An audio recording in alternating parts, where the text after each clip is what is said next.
Hi, everybody. Welcome to the Lady Up America podcast. I'm Diane Canada, your host, and I am so glad you're here with me today. I've got a very, very special guest that I want to introduce you to. He's really more like family, like a brother to me. I'm so privileged to introduce him to you today. Let me give you a little bit about his background, and then I've got something special I want to share with you. So our guest today is Dr. Ming Wang. He is a Harvard and MIT graduate. Graduated from Harvard with honors magna cum laude and also got his PhD from MIT. He's one of the few laser surgeons in the world today who holds a doctorate in laser physics.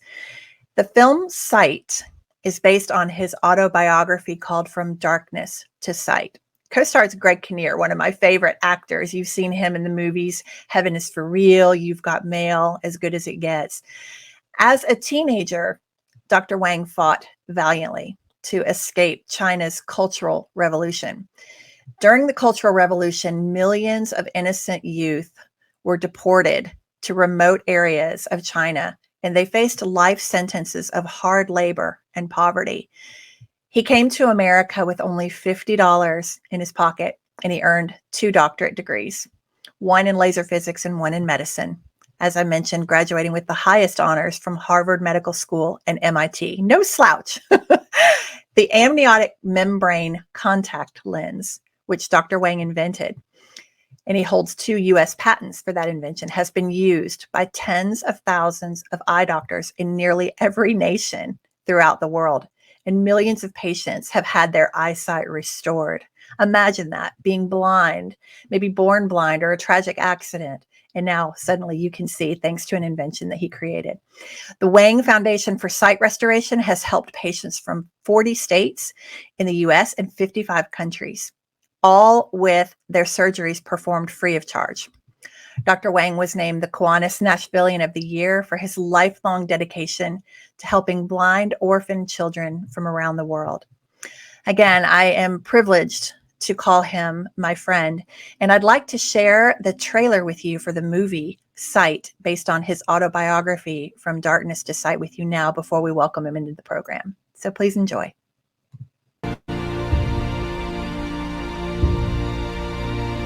No matter what happens to you in life, your perception of life is the most important. And whether that's with sight or without, there's always something to be grateful for.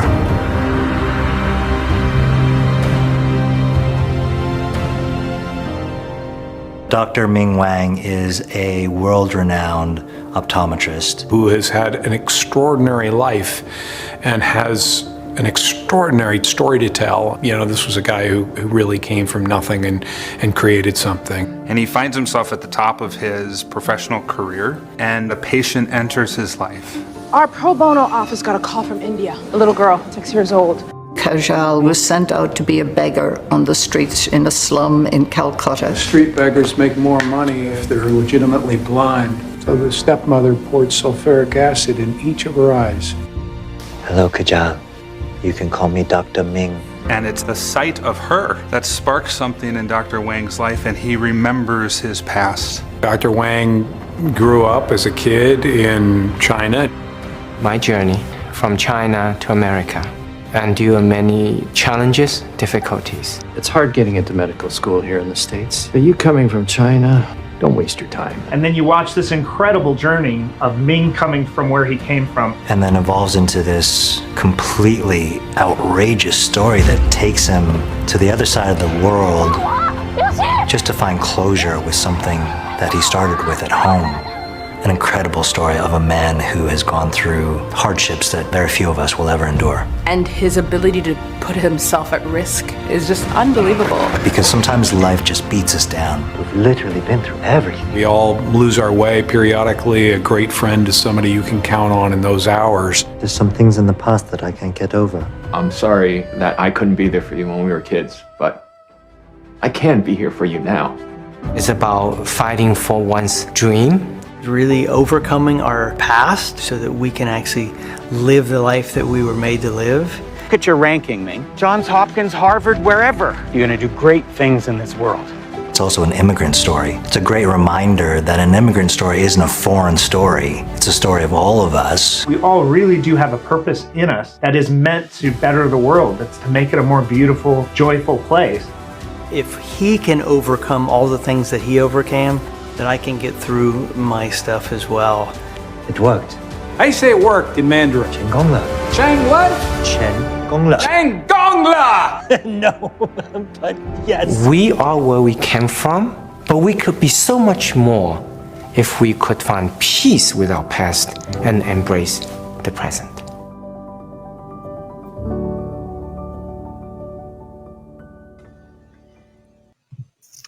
Please welcome to the show my dear friend, Dr. Ming Wang. Hello. Hi, Diane. Hello, welcome. So happy to have you here today. Thank you. So we are going to talk about something that was depicted in that movie trailer.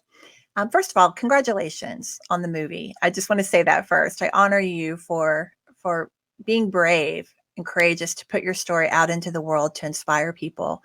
But in this movie, there was a particular scene where you were discriminated against based on your race.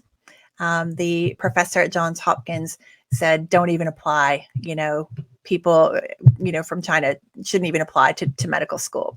So today I thought we would call the show Fighting Racial Discrimination, that the answers come from within. So I would love to maybe start there with that scene in the movie and talk about that feeling, what you felt in that moment when he told you that.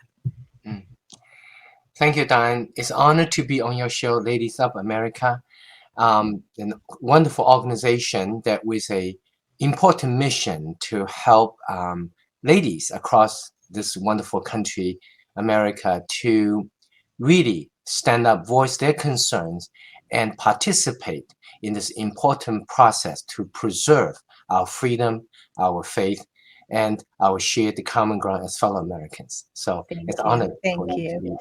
Well, yes, I appreciate you so much. Yes, thank you for that. And we'll talk a little bit more about your involvement in Lady Up. But yeah, I've always been inspired by your story. But I just wonder in that moment, what went through your mind? What did you feel when he said that to you?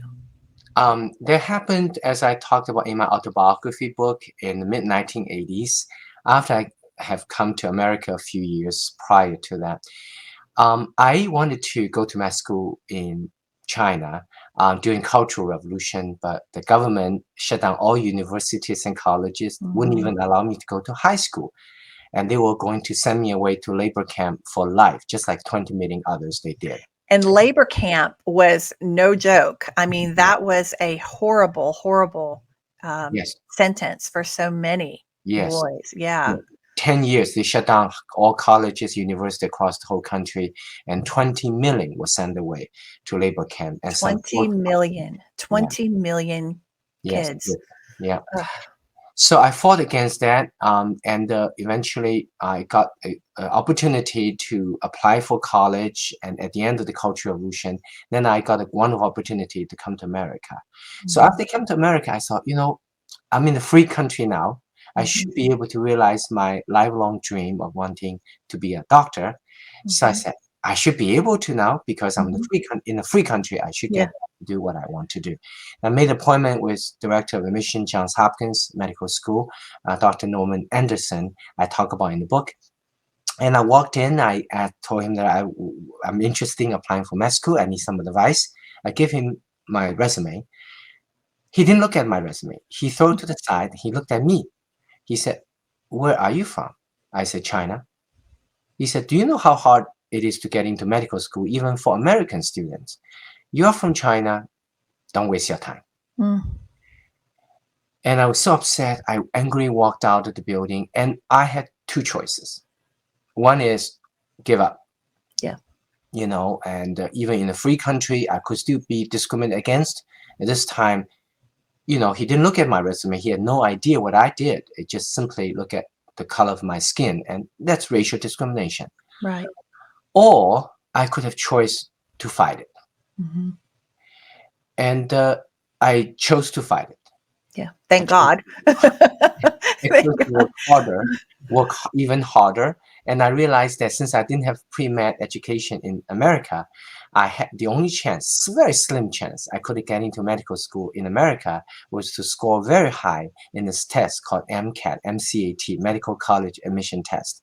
And I had 3 months to study for it, and I need $1,500 to enroll in the testing preparation center, Stanley Kaplan Center. I didn't have $1,500, so I got 4 jobs working Burger King, Best Western Hotel, cleaning people's houses, and 4 jobs, and I got $1,500. I studied hard, and I ended up getting good score. I got into Harvard Medical School, #1 medical school in America, and #2 Johns Hopkins. And one day the phone rang, and the person on the other side of the phone, as I was looking at these 2 schools, decide where to go, was Dr. Norman Anderson, the same guy. He said, "Is this Ming Wang?" I said, "Yes." He said, "We have accepted to Hopkins, and because my score that year happened to be the highest in the country." And he said, Happened to be. he said, "Are you coming?" He did not know I was the same Chinese student sat in front of him 3 months prior that he so readily discriminated against simply because the color of my skin. Yeah. And so years later, I didn't tell him. And years later, when I was writing the book, I said, Dr. Anderson needs to learn something. Now I'm a doctor now. He needs to learn. He was wrong, discriminating others, But I contacted Hopkins, and he died already. This was many years later.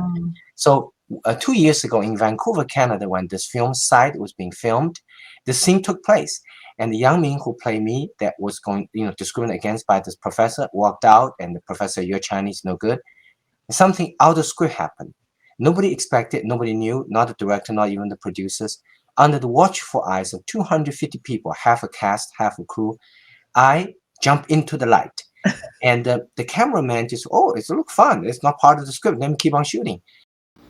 124 Baker, take 3, Stanley Mark. And action.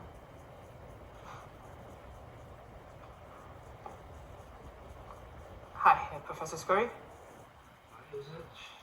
Professor McNesby said he wanted me to show you my exam score and discuss possibly taking the MCAT before applying for medical school.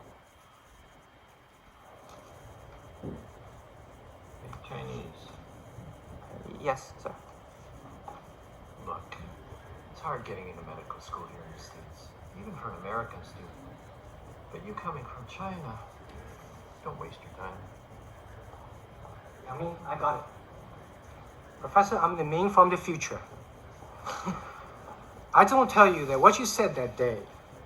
You know what happened to me? After all these years, I'm so glad I did not believe in what you said. So after all these years, I want to tell you, racial discrimination has no place in this world. You know what I mean? Let's get out here.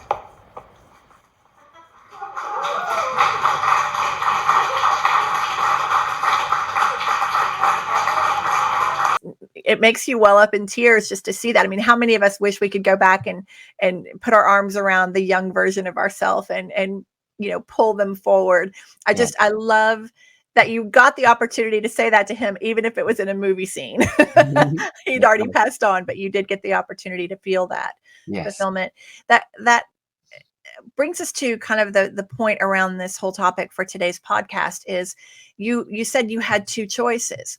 I think a lot of people who face discrimination, I mean, even women, even we as women, I know we're talking about ethnicities today, but, even as a woman coming into the business world, I started out in a very male dominated world. And when I ran for State House of Representatives, that's a very male dominated assembly, General Assembly. And so we face it too as women. But, I think that what you said is so key, that we have a choice. And I think a lot of people don't realize they have that choice. One of the questions I've been asking, and we've been contemplating it just as, in our private conversations, is what helps one person see opportunity and where that discrimination or that, the negative comments, where it drives them and fuels them forward. What is it about one person where they see opportunity and it only helps them reach their purpose? And another person just lays down and accepts it, and all they see is the oppressive side of it.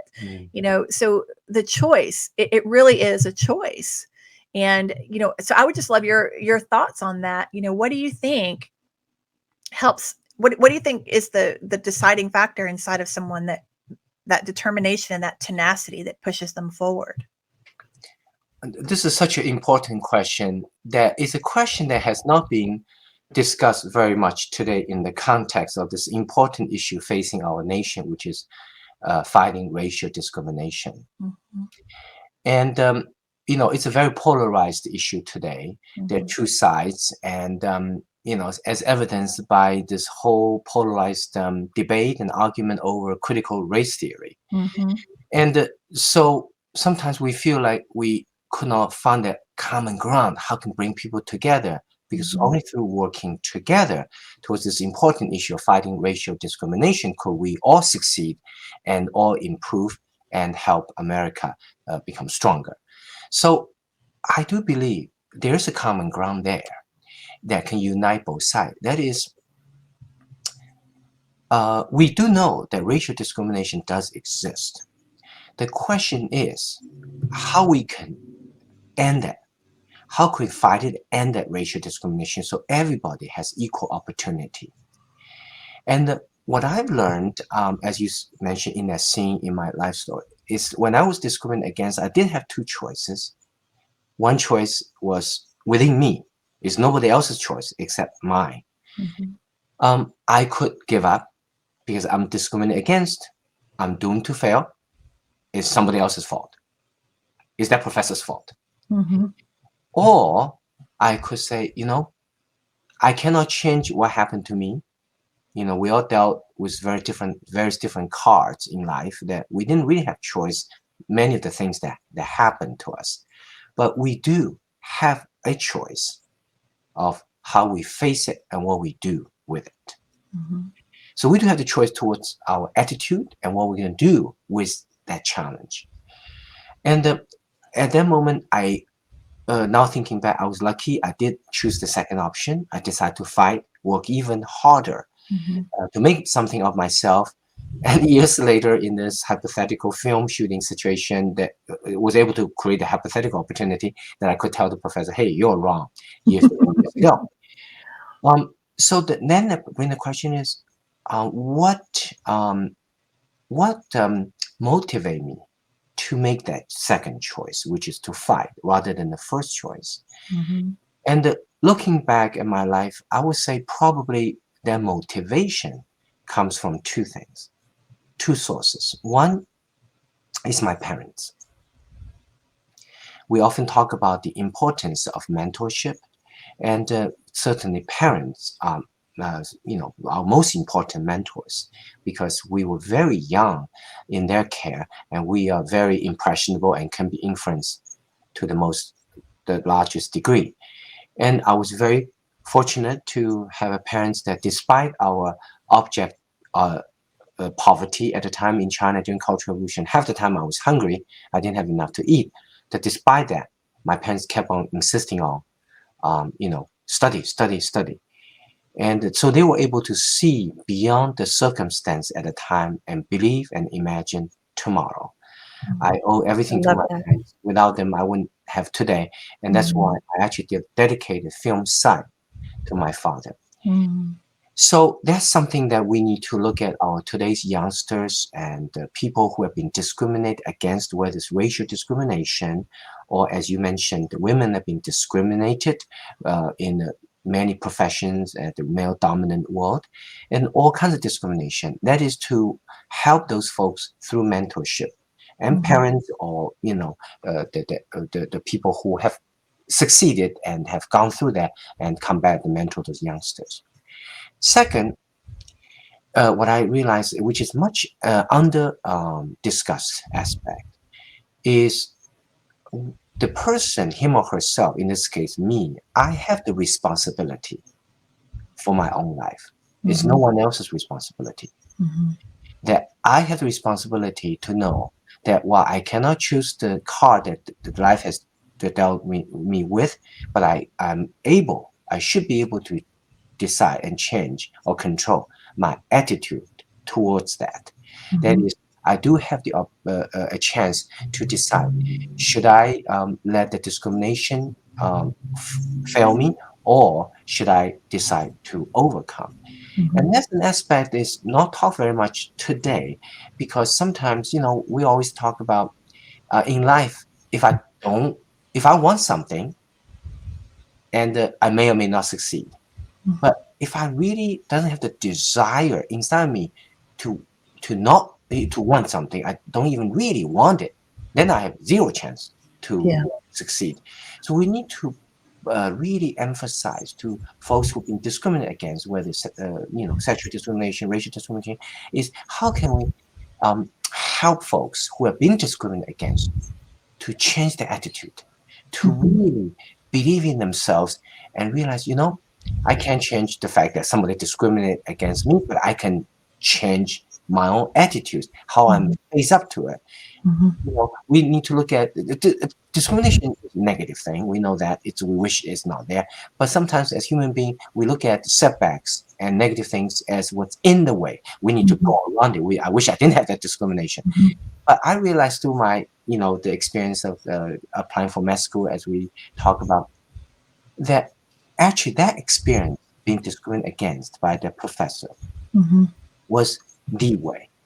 Only through going through that had I been able to succeed to some degree in my life. So what I'm trying to say is the discrimination and all these setbacks and negative is not in the way that we as human beings need to go around it.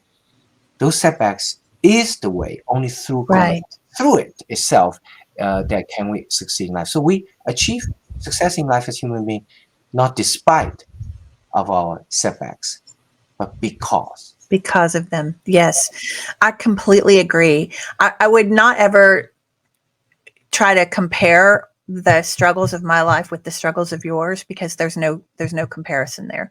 But I will say that, each person goes through their own peaks and valleys. We all go through our own trials and tribulations in life.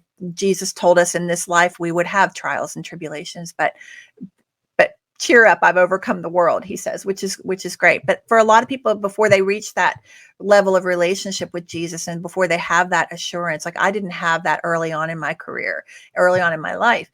And when I share this story very openly about losing my son, and you and I've talked about that a lot, and that was a crossroads for me, because I was spiraling after that happened. I was in a fetal position. I couldn't get up. I was so discouraged and in such despair. But there was something inside of me that said, this is not how my story is going to end. I refuse. This is not. And I went and applied for a job that I was completely unqualified for. It was a management job in the medical field. And I just showed up, and I needed the job so bad. Like I knew this was my opportunity. And at that point I had accepted Jesus into my heart in relationship. And so I think his favor went ahead of me. But I remember walking in there and just demanding that job in a very kind and respectful way. But I just told the doctor, I said, send everybody home.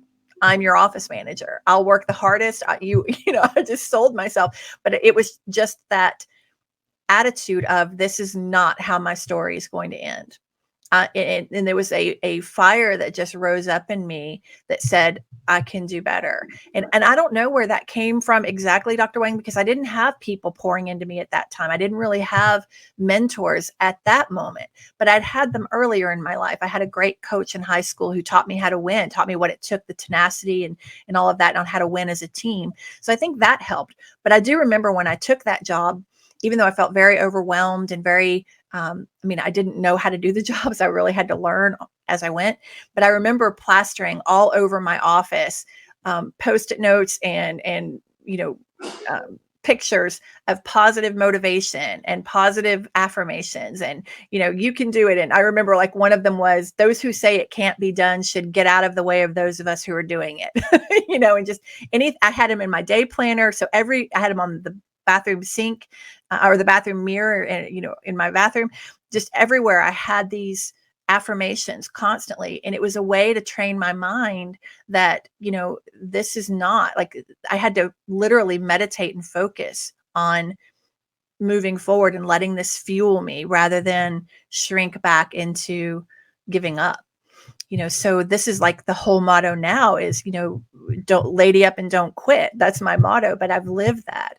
And I think a lot of people have to just find that fire inside of them. They have to find that determination and that tenacity within themselves, to, like you say, to let this be fuel for us rather than, we can succeed because of the adversities, not in spite of them. I love that they sharpen us. We become better. Look at what you've achieved in your life, now gone on to help bring sight to millions and millions of people around the world because you made that right decision at that crossroads. So I think that it's mentorship, yes, for sure. But even those who don't have the benefit of that mentorship, that attitude change. And now with the internet and things like that, people can have access to positive things, even if they don't have a person in their life mentoring them. Don't you think they can go find it, if they really want to win, if they want to succeed? Yes. And out of these two things that we've been discussing, how we can choose to fight and to stand up to turn a negative situation into positive, in this case, discrimination, racial discrimination, sexual discrimination. Mentorship is somewhat external to us, to the person who's been discriminated against. So I think for this purpose of this podcast, the focus should be the second one, which is how the person, him or herself, can change his or her own attitude. And as you just mentioned, it's very important to have the attitude change. The one interesting question that I've been asked over the years when I talk about this viewpoint, that sometimes people say, how do I train myself to build the attitude? And I have an interesting answer that I actually asked myself this question, that at the moment of racial discrimination, Johns Hopkins, I did make the right decision to fight. But that decision to fight, that attitude, did not germinate at that moment. Right. It was looking back in my life that I think in many ways I didn't understand at the time, and I became a believer later in Christ and realized God has instilled me long time ago, even as a kid, before that teenager moment, early 20s, trying to apply for med school, that I was able to, for small things as a kid, that when something happened bad in my life, and I was able to change my attitude compared with other small things. For example, my parents could never afford any toy in my life because we barely had enough to eat. So I faced with the prospect, and growing up as a kid, never had a toy. So I could give up. I could just be negative and just give up on that, and giving up having toy. It's not a big deal, but for a kid, that's a big deal. But I chose at that moment, for a small issue, in this case, the toy issue, that I chose to fight it. So I decided, even like 2 or 3 years old, very young, and my parents told me that at that time I didn't have toy, and I saw other kids had toys. So what I did is I kind of look around the house for little scrap piece of papers, and on the street I'll pick up those scrap piece of papers, brought these used papers, used newspapers, whatever, back home, and I start learning how to fold these pieces of papers into little boat, little house, little things, and those are the toys I play with. And actually, 2 years ago, when the film Sight, based on my autobiography From Darkness to the Sight, being shot in Vancouver, Canada, the screenwriter read on my autobiography this part about my making my own toys as a kid, and the screenwriter said, "Man, do you still remember how to fold these paper boats?" I said, "I must have, since I did a lot as a kid." So they decided to put their paper boats throughout the film, and as an evidence of young Ming didn't have much as a kid, and I physically folded every single paper boat on the set. Did you really? So I never knew that. Wow. And yes, it was. So what I'm trying to say is the attitude, the ability to change our attitude, which is the focus of today's podcast, is that when we are discriminated against, whether it's racial discrimination, sexual discrimination, at the end of the day, it's going to be within the answer within ourselves. Do we really want it? If I really want it, I may or may not succeed in that something, but if I don't really want it, I have very little chance to succeed. So the answer comes from within. It's within the desire to change my attitude and to realize that yes, this is negative. Somebody discriminate against me based on my race or sexual discrimination, whatever discrimination is. But negative is not something in the way that we need to go around. Negative things in our lives is the way that we need to go through it itself. We succeed in life not despite our failure, but because of failures. So that attitude is a intentional effort. It's a learned behavior. The human natural behavior is when I face with setbacks, I'll just use it to blame for my failures and blame on everybody else. See, somebody else discriminated me. That's his or her fault, not mine. It's a very natural human behavior. It is. We need to learn something else. We need to intentionally develop this attitude. And this attitude is developed not easily overnight. At that moment when I was discriminated against for med school, I had the attitude not because I developed the attitude then. I developed as a 2 or 3 year as a kid, because when I didn't have the toy. And so what I'm trying to say is it's an intentional effort. We need to develop that attitude. And also we have to start the developing of the attitude as a young person, and as a, in small things that try to face with the negative things in small things that can we intentionally change ourselves, preserve a positive attitude, use that as a negative thing, as an opportunity to develop ourselves rather than negative things that stands in the way for our success. And I want to talk for just a minute about the rewards, the benefits of finding that ability within yourself to make that better choice. When we allow, I think it's an enemy attack on our spirit, that comes and tries to stop us from fulfilling the destiny that Jesus has for us, our God-given destiny. Look at the people that would have been deprived had you given up. I mean, just stop and think about that for a minute. I mean, we talked about, you talk about Kajal in the movie, and how she brought you to a deeper awareness of Jesus, and she brought you to into your faith walk, I think, more securely. And I don't want to give anything away in the movie. I want people to watch it, but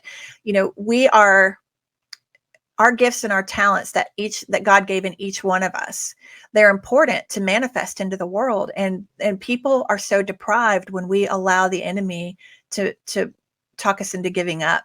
And, I look at what you've accomplished, and it's just astounding. I mean, when we look at what you were able to go on and do, I just want to pull up a couple of pictures here from the movie, but this was the young Ming, right? Who, this is you with the, bless your heart, with hungry and rice for dinner each night. And I mean, it was tough, right? And then you go on to achieve this groundbreaking amniotic contact lens. That, let's talk about that for just a sec. I know we need to wind down here, but let's just talk about the invention that came out of you that was able to now go and be such a blessing in the world. I know you have strong values, strong conservative values. And I know that when we talk about fetal tissue and things like this is a very touchy area, because we do not believe in abortion. We do not believe in using fetal tissue or fetal organs. And so you discovered something about fetal tissue, but you also wanted to honor your values. So can you share with everyone about that invention and then how it went out to bless people in the world?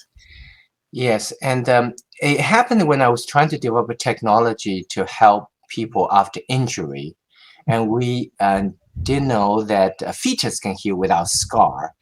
And I always wanted to study how the little baby, the fetus, unborn child, can heal without scar. And while adults, we do heal with scar.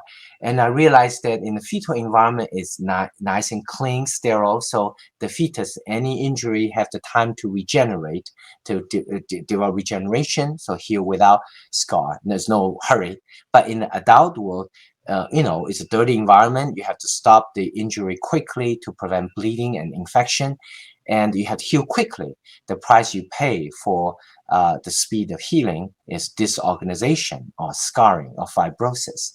So for the longest time, I want to study that because I have, I'm specialized in eye reconstructive surgery to help patients after injury and trauma. But then at that time, I had already become a Christian, and I knew that life is sacred. We should not, for the name of research and hurting a life, but I surely want to know how the little baby can heal, the fetus can heal without scarring, and therefore learn that secret to benefit my injury patients. And the people said that faith and science have no common ground. If up to the scientists, they will want to develop the technology irrespective of any respect for life. If up to the Christians, they don't want to touch any part of fetus. But is it really true that science and faith have no common ground? Fortunately, I didn't give up. I persisted. The Bible said, James 1:4 said that perseverance completes you. And also, I remember as a kid that when Red Guards raided university, and I was my father hid me in the little closet. I remember the image of baby in the jar. So at the time I didn't understand the significance of that image, but years later as an adult, I said, baby in the jar. Maybe the secret could be the placenta, the amniotic membrane surrounding a baby. And could that be what the thing that give baby the ability to heal without scar in mother's womb? So the idea came, so I started asking mothers after giving birth to kids, the children, that the placenta is always discarded. I said, instead of discarding them, can I have those placentas? So they gave me, and I took this bloody placenta in a big pan, took back in the laboratory, and I didn't sleep at night. I washed them, those placenta, until get rid of all the blood and everything, and finally pull out this transparent like saran wrap, the amniotic membrane that surround each of us before we're born. So I was thinking, could that membrane surround a fetus is what truly confer this scarless healing ability of a fetus, So I started working on it, and many years of work, and finally invented the amniotic placenta contact lens. And then when I put these amniotic placenta used for healing contact lenses onto injured patient eyes for like a week or two, then I remove it. Instead of seeing a blind eye with scar, I see a clear eye with vision. Wow. So actually, I got 2 US patents, and amniotic membrane contact lens being used throughout the world now by tens of thousands of eye doctors, and millions of patients have their eyesight restored.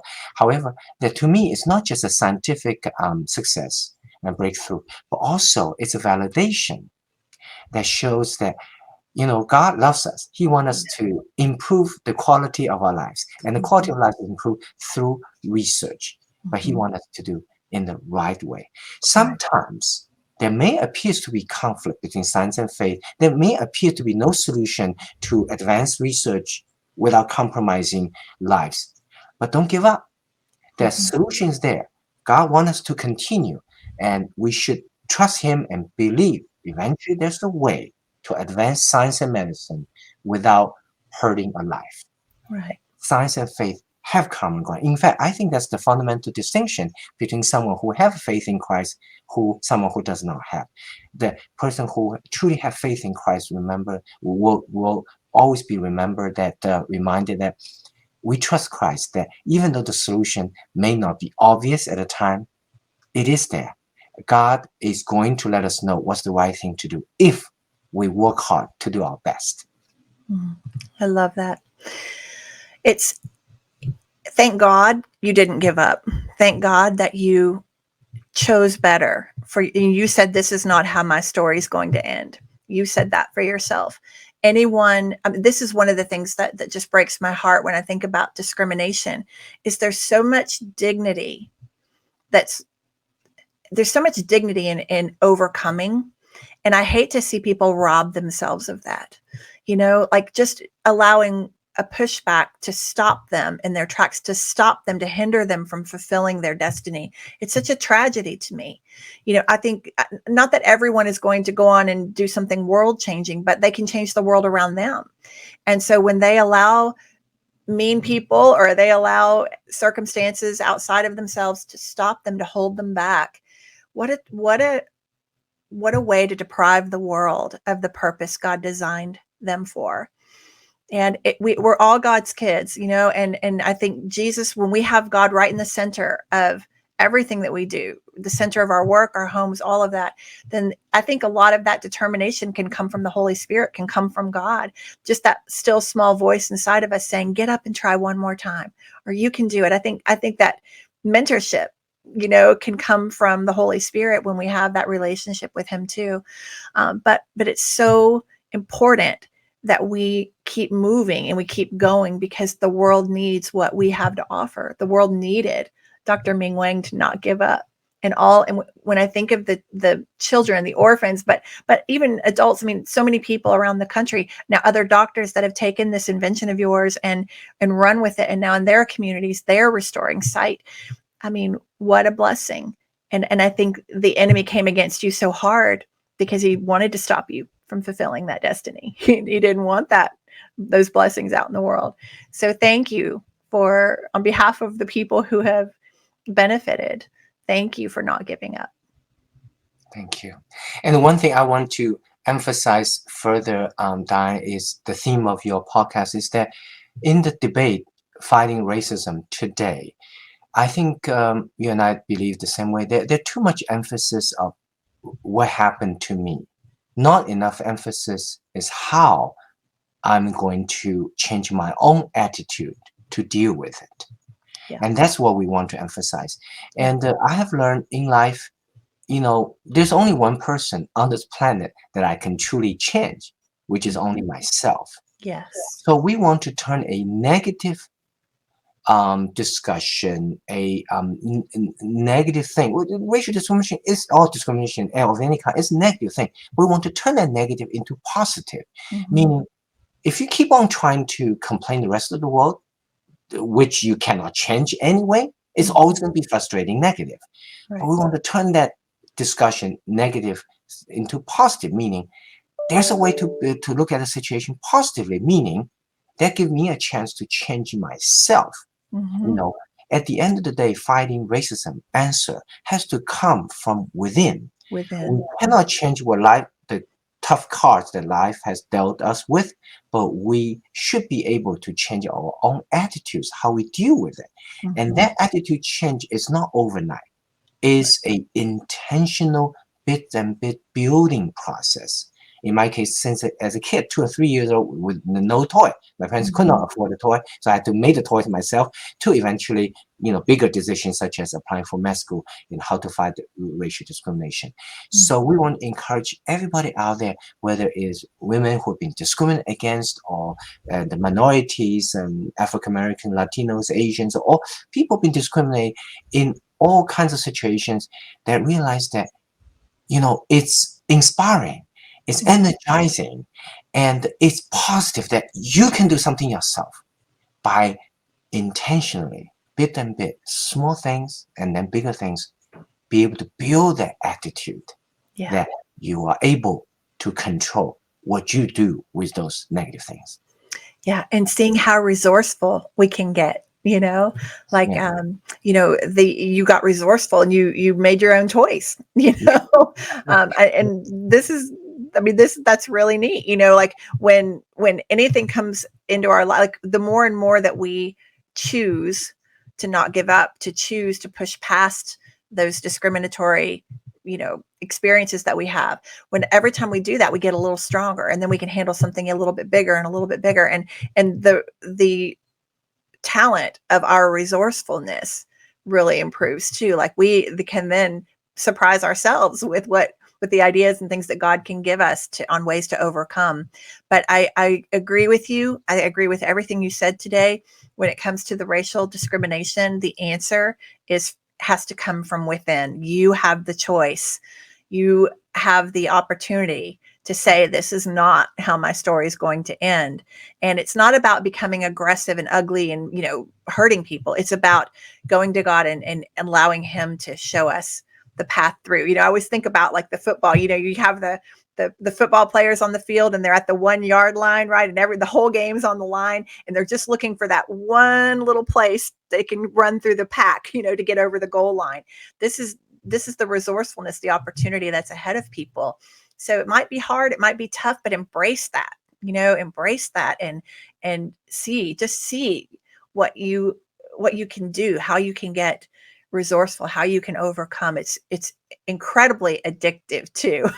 I think once people start doing it, they start seeing what's possible. That's what I mean about the dignity and the just that sense of accomplishment that I don't want to see anyone robbed of. I don't want to see anyone buying the lie that they can't because of the color of their skin or their economic situation or whatever it might be. There's always a path forward, especially when God's in the middle of it. So I give you the last word today. Yes, I totally agree with what you said. And last word will be, people say, I can't do it. I cannot deal with it. You told me I need to deal with it. I need to change attitude. I cannot change my attitude. Last thing I want to say is that is an intentional training process for yourself. You have to start with this ideation. I can do it, and start with small things. In my case, I start with a toy, how to make a toy out of a toy, and then gradually in the bigger thing, eventually about applying for med school and how do I overcome the racial discrimination. So what I want to say is, it's not going to be easy. The attitude building, it's like everything we learn in life. It's a skill. It comes from an intention. You want to develop the skill, the attitude, and come from trying it out at different things in life. Come from small things, come from over time. It's like a tree. It doesn't grow overnight into a big tree. So we all have that big tree in our heart. That is, we can fight for ourselves. We don't believe in discrimination. We can make a difference through looking inward at what we do with those challenges. But that tree doesn't come from overnight. It comes from nurturing, cultivating, encouraging, and trying it out, and even fail a few times and keep on going. So to develop the attitude, to change myself so that I can better deal with negative things in life, come from a long, painstaking process of training oneself intentionally to develop that ability to deal with the negatives. Amen. Amen. Thank you so much for coming and talking about this very hot topic. I hope we helped some people today, and I just wish you continued success. And I should mention that Dr. Wang is the president of our Founders Club for Lady Up America. When I started coming up with these resourceful ideas on how to help heal our country, I was inspired a lot by his teaching on common ground, and I went to him for mentorship. And Dr. Wang, you came alongside of me right away. You jumped right in, and I thank you for that, for being an early believer in Lady Up America and continuing to help promote it. Let's tell people where they can learn more about you. So Dr. Ming.com is where they can go and get resources and learn about your Common Ground Network, which you want to tell them just briefly about your work with Dr. Rice Brooks. And yes, we studied the issue that our country is so polarized, and realized that polarization is driven by human nature for power, control, and money. And we realized the answer to pull our country together, to overcome the polarization, to work together, build up America, the ultimate inspiration has to come from beyond ourselves. In this case, has to come from Christ. Only through living through Christ, only through learning Christ's teaching, which we summarize in the book Common Ground Bible Study, the Common Ground Seeking Steps, STEPS, only through seeking something beyond ourselves can we have a hope to bring our country together. And think of what an amazing opportunity for Christians, for us, is that we have an opportunity to demonstrate the power of something that we uniquely have, which is our Christ and our heart in a polarized world, to make a difference. That's wonderful. I highly recommend you picking that book up and learn and following Dr. Wang. He gives teachings in the Nashville area on Common Ground, and definitely watch for the movie coming out, Sight. You guys follow me, so I'll make sure that I'm posting information about it. But congratulations again on the movie and all of your successes, and for everything you've done to help Lady Up America. We sure appreciate you. Thank you, Diane. Yes, you're welcome. Thank you. All right, ladies, and we thank you so much for tuning in today. Make sure, if you haven't done it already, that you download the Lady Up America app. We want to make sure that all of you guys have that. Very, very important, because this is how we're going to turn our country around, through the mamas. I believe it. Moms have superpowers, and we want to make sure you're tapping into them. But I'm going to go ahead and sign off for today's show, and we will see you next time. God bless you. Around